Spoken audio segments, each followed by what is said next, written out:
Today's seminar, we're presenting Epoch-based communal replication in distributed OLTP databases from VLDB 21 as a joint effort from MIT and University of Wisconsin-Madison. OLTP databases have a unique set of characteristics. They feature short-lived read and write transactions, repetitive operations, and they usually carry a small footprint. Scaling OLTP distributed databases have a set of design decisions we need to take. First, we could go for a shared nothing versus shared diff approach. We could do partition versus non-partition databases, synchronous versus asynchronous replications, and we can choose primary replica versus multi-primary. Each one of these decisions will carry some pros and cons with directly with our performance. So mainly, we have three metrics we need to keep in mind. We got consistency, availability, and partition tolerance. These sums up the CAP theorem. So we can lean down towards two of them, while we get further from the other. So we could prioritize consistency, availability, partition tolerance, or partition tolerance and consistency. Recently, the CAP theorem has been moved toward the PCLC-LC theorem, which means partition, availability, consistency, else during normal operations, we got latency and consistency. So nowadays, we talk that during regular workloads, the real trade-off is between latency and consistency. We can see that in how replication is handled. We can do synchronous and asynchronous replication. During synchronous replications, the user sends the order to the application server, which the application server then forwards to the master replica. Then the master will send it to all the other replicas, and then it waits for an acknowledgement from the replicas that the application is complete. Once the replication is complete, it sends the acknowledgement to the application server, which then notifies the user that the order has been created successfully. The master then needs to wait for the acknowledgement from all the replicas before notifying the user, which ensures consistency, as by the moment the user is notified, the master and replica hold the same set of data, but we have an increased delay while we wait for this acknowledge. Then asynchronous replications follows a similar workflow. When the user creates the order by the application server then notifies the master DB, which then will forward the commit to the replicas. But in this case, we handle it in a parallel manner. At the same time we send the commit replica, we also acknowledge the user that the order has been complete, since at least the master now holds the record.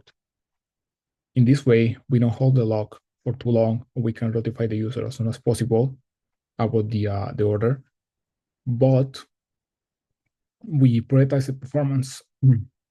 There is also a trade-off with consistency, as there is some moments when the master and the replicas will differ in data. However, this allows us to handle transactions that can be read from the nearest replica and release the logs before the replicas correspond to set writes, which highly improves latency and throughput. However, we are at risk here. What about the stale reads and replicas that can still happen during high contention environments? This is one of the main issues of distributed transaction processing. So let's look at another example from a partition database. We usually have single node databases, which hold data from A to Z. We also want to have our distributed databases in which the data is partitioned across several databases for performance issues. In this case, you could have transactions like transaction 1, when all the data needed resides within a single partition. In that case, we don't have to worry about replication at all, since a single partition will receive the transactions, handle it, and reply to the user all by itself, using their sources from within the same node.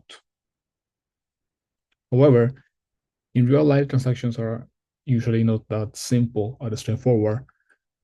We will have to handle several transactions between several partitions and nodes. As in the example of transaction 2, we need to do a read from the second or a write on the third. So we have to communicate between those two for replications. And that's it when two-phase commit comes hand. So let's see how we handle this transaction using two-phase commit. With two-phase commit, we first have the read transaction, which then will notify us from the node 1, which acts as a coordinator, and then goes to the required node 3, which hold the data. We hold a lock, and we complete the transaction. Then we have a write request. In the same manner, we go to node 2, where the data resides, and we hold the lock. Then the coordinator node will send a prepare message, and the involved nodes, node 3 and 2, will log a response and send the prepare acknowledge message back. Then the communicator, node 1, can log the outcome and send the commit message. Or there finally, node 2 and 3 be able to release the logs and complete the transaction. As you can see here, there is a few issues that come with the use of two-phase commit. First is the increase in network contention. How to handle multiple network round trips, which increasingly results in higher latency. There's also the case for multiple durable writes. As we have variable latency from, let's say, 10 to 100 microseconds on SSDs or to 1,000 microseconds on SPIN-SDs. So there is always a case for non-uniform latencies across multiple nodes. But ultimately, we have impaired throughput and latency, which come from the log holding durations across multiple network trips. There's been a couple of efforts so far to improve these issues. In 2010, there was an effort to minimize distributed transactions via workload-driven partitioning.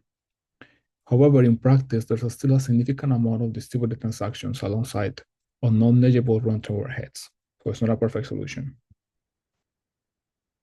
There was also an effort to eliminate transactions via dynamic repartition in 2016. However, the cost of moving data often offset the benefits. So we do get rid of the two-phase commit issues, but we had to handle the cost of moving said data. So it could be a significant trade-off. Recently, in 2020, there will come a solution of deterministic databases, such as ARIA. Deterministic databases solve this issue. However, they require a pretty clear read and write set. And they also have been shown to underperform under high contention workloads. So the main approach that the author takes for this issue is to be optimistic. In life, you can be optimistic and pessimistic. When we are being too pessimistic when handling the trade-off between latency and consistency, we might have put in too many logs, too many mechanisms in the middle that will often impact us way worse than we expect. So by adding too many mechanisms, we can overkill and ultimately end up punching ourselves in the face. And that's the proposition of Epoch-based commit and replication. Luckily, no failures are getting less frequent with modern hardware. As you can see, invoking two-phase commit per transaction is an overkill. Executing two-phase commit only once for a group of transactions that arrive on process within a specified time interval can amortize the cost of one two-phase commit over many transactions. As we mentioned, we want to take an optimistic approach, and we go for the principle that no failures are pretty rare to happen. So we want to lean more toward a performance approach rather than being a conservative approach. So let's look at a similar example of what we just saw before, but this time with an epoch-based commit cycle style. We have a dedicated epoch coordinator, which will handle all the transactions between the epochs. We have a time window for transactions to occur. So in this part, we have a work window, and within this time, we have 3 transactions that occur during our report-based direction. During the prepare phase, the coordinator sends a prepare message. And then the non-information log are recorded. We got an epoch number, we got transaction ID for all the transactions within the epoch, we got all the right of the transaction IDs. We then can send a prepare acknowledge message. During the commit phase, the coordinator logs the records and sends a commit message. And lately, they now release the results and we send the commit acknowledge, which finish the transaction. With this, the author decided to design a distributed memory OLTP database, which is heavily dependent on Epoch commit replication, defined COCO. COCO has several features. It's an epoch-based common replication first database. It supports both serializability and snapshot isolation.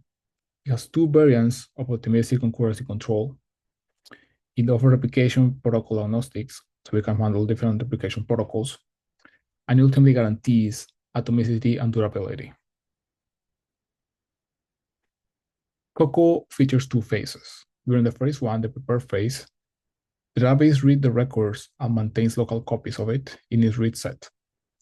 It then checks the local databases for records and transaction IDs. It always goes first for the local databases to reduce the amount of possible network trees that could happen. However, if no local copy is available, a read request is going to be sent to nearby nodes. It's important to remember that the writes are not applied to the database yet, but they're going to be stored in a per transaction write set. In the second part, we have a commit phase. During the commit phase, the database locks the records in the write set and prevent deadlock using an await mechanism. Then it validates the read set and transaction IDs assignments. And then finally, if there is no issues, the database writes back to the databases and forces the replicas in an async manner. So this gives us several features within COCO. First is fault tolerance. COCO detects failures at the guarantee of epochs. So there is two cases when we can have a failure within COCO. In the first scenario, if we have a failure during the prepare phase, then all the transactions are going to be aborted from the current epoch.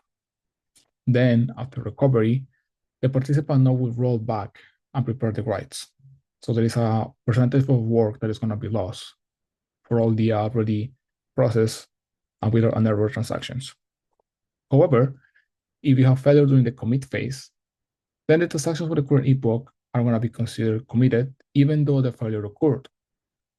So after recovery, all the remaining nodes can learn the outcome of the current epoch via the coding error.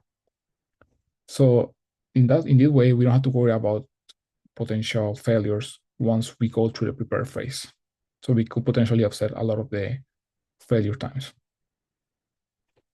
Now, COCO relies heavily on optimistic concurrency control measures as we go for the optimal step-first approach. So it actually features two variants. We could go physical time or logical time. Physical time is the one used by Silo proposed in 2013, and logical time is the one that is proposed by TikTok on 2016. When using physical time optimistic concurrency control, we can reduce shared memory writes by not detecting the antidependency within epochs. Whereas when using logical time concurrency control, we avoid the need to validate the read set against the primary replica, which allow us to handle both read and writes to be available at the same logical time, which can offer a degree of parallelism, which is going to improve performance.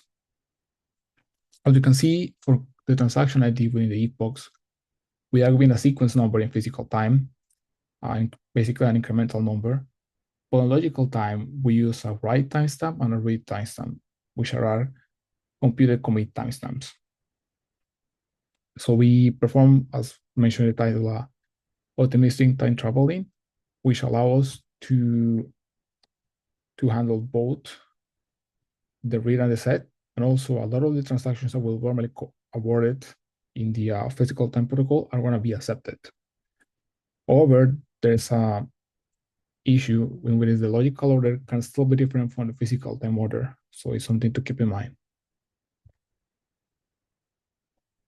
These allows us several snapshot isolation improvements, as we can introduce parallel locking and validation optimizations. First, we enable locking the write set and validating the read set, both to happen in parallel at the same time. Second, the snapshot transactions can validate its read set regardless of the write set. This applies to both physical time and logical time, optimistic concurrency control. And some of these improvements actually end up saving us one fewer round trip over network communication. Now let's check the evaluation of COCO. This is the key questions we're gonna address. So let's start by the first one. But before that, the setup used for the evaluation, we use the workloads GSSB and TPC benchmarks, and it's run towards 8 Amazon S2 nodes. So first, we want to know how does the epoch-based commit performs compared to deterministic DBs such as area. So we found that for both physical and real time with the epoch async, we can achieve 1.5 to 1.8 higher throughput than data with TCPC. This is due basically because the way Coco works, it allows us to have handle large workloads with high contention. And this is due because we enable the logs of the transaction to be held for shorter periods of time. So having shorter periods of log holding really improves the throughput in high contention workloads. However, in a workload as JCB, when there's not that many abort rates, so we have area actually overwork Coco offering a 2.3 higher throughput. And this is mainly because the abort rate is close to 0, which is ideal for the deterministic databases area. Number 2, we want to know what's the effect of durable write latency on 2PC and epoch-based commits. We found that epoch-based async solution Coco have a stable throughput until the durable write latency exceeds 200 microseconds. So I really want to keep workloads between 0 to 200 microseconds. So what about latency?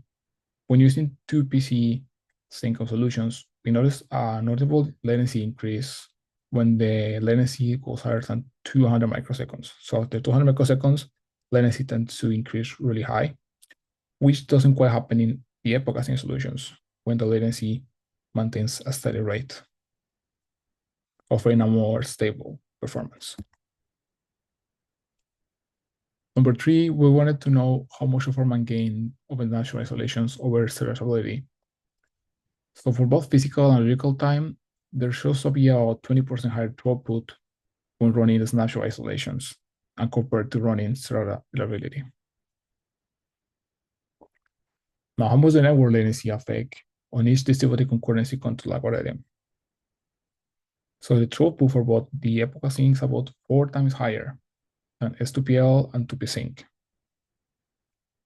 So let's dive deeper. Why do we get this such a high increase when using the epoch-based commit replication? So when dive deeper, the author paper actually noticed that about 80% of the time is spent on network tasks on the GSCB workload. This is because the replications require several multiple network trips.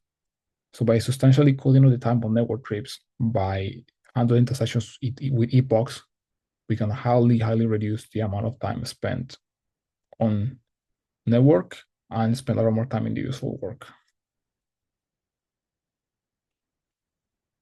So now for the TPC workload, we found that with the epoch async, they get a 55% to 70% outside of network task with TCP. So Coco actually spends a significant amount of time in actual useful work and a lot less time on network tasks, which results in a lot improvement performance. So which size do we choose for epochs? And they actually measure what's the effect on different epoch sizes. And they found that when going further than 10 milliseconds in epoch size, we hit the diminishing returns point. We get a very little throughput increase, but a huge latency spikes. Abort rates are about even, but we want to avoid these latency spikes. It's better to stay under 10 milliseconds and keep the maximum throughput at 93%, only having around 50 milliseconds of latency. However, this solution is not perfect. There are several limitations. First, epoch commits and replications adds a few milliseconds more latency to every single transaction by the nature of handling with an epoch. And also, dependency on uniform transaction times. We ideally want to have uniform transaction times when transactions were in an epoch, whereas in a worst case scenario, a single not running transaction can actually block an entire epoch, delaying transactions commit time way more than they should. Also, in the case of failures, all the transactions within an epoch will be aborted and re-executed when failures occurs, resulting in waste work. If we have an example, 20 transactions within that 10 milliseconds window, and we have 2 failures, the other 18 transactions will basically become wasted work. If the failure does happen during the prepare phase. Ultimately, on the memory side, when performing a rollback to the last successful epoch, we need to require 2 versions of each tuple, as before we actually have only 2 versions of the transaction. So because we are holding an additional number of transactions on memory in case of a rollback, we are also using extra overhead memory and complexity to handle the additional 2 epochs with all the transactions being stored. So as a conclusion, Coco is an epoch-based commit database which actually outperforms system with conventional commit applications back to a factor of 4. They also prove that using this protocol ensures atomicity, durability, and consistency in the boundaries of epochs. However, it's heavily dependent on uniform transaction times, so it's not a one-size-fits-all solution. There is a lot of factors considered before deciding to use epoch-based commit replication protocol. That's been all. Thank you.